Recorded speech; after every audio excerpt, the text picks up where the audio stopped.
I'm going to show you how to disassemble and reassemble a Franklin Armory binary trigger for an AR-15.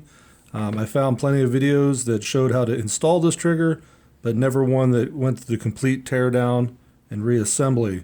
And from what I understand, some people were having problems with it, taking like a half an hour to put together, which if you follow this method, it should literally take you probably 3 minutes. So as you can see, I've got the trigger out of the gun. You've got your pivot pins and some bushings that are used to center the trigger, then your safety selector, and then this pin here with the E-clips actually came out of this hole of the trigger, and I've already removed it. You just simply use a tiny micro screwdriver to push the clip off, and it'll pop off and you can push it right out of the trigger housing. As you can see, the slave pin is already installed. I will go ahead and just remove that by pushing it through. And now the slave pin is out. You have your first disconnector that will come out, and then also your disconnector spring, which looks like a stock AR-15 disconnector spring. And then you have the second disconnector and the IDS spring.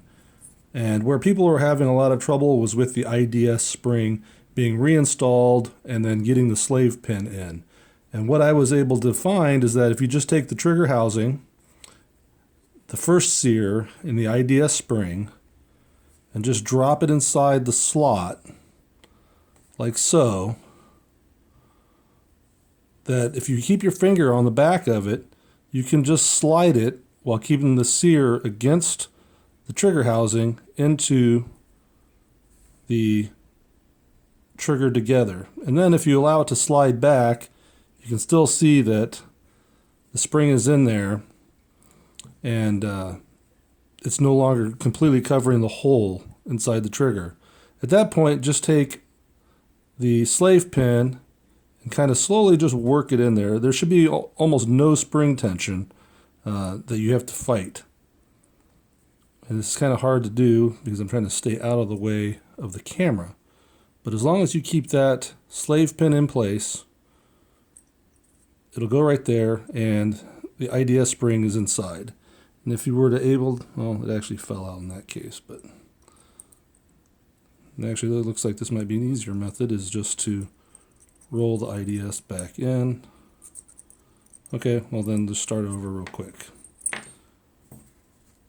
I won't talk while I do it, I'm just going to do it, but you'll see.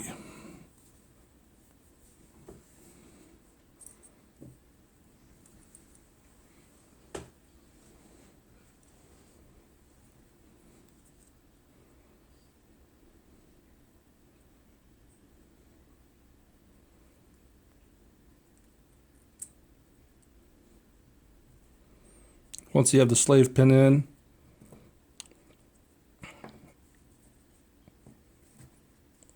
I would keep my finger on the back of the trigger just so the sear stays mounted.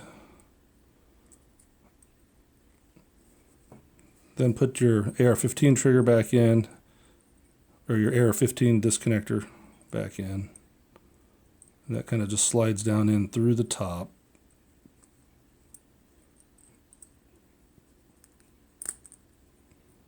Like so, the fat end down.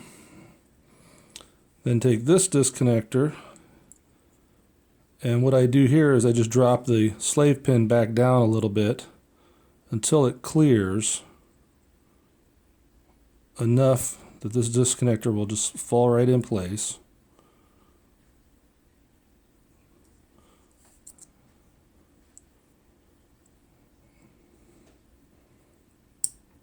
Like so.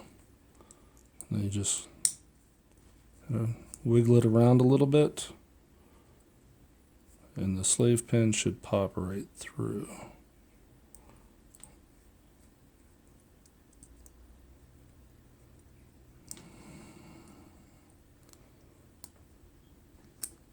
Oops. Right there. So then you have your AR-15 disconnector able to rock, and your IDS disconnector spring loaded.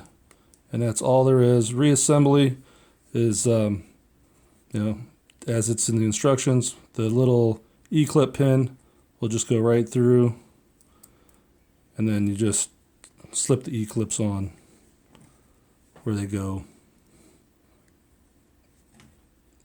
in the trigger, and that'll be it.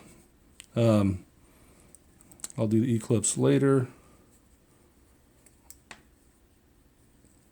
But then as far as the trigger spring goes, once you have your bushings back in place,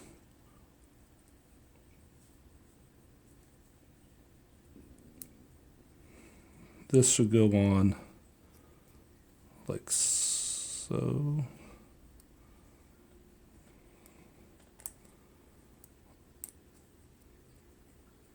But basically you just stretch them over.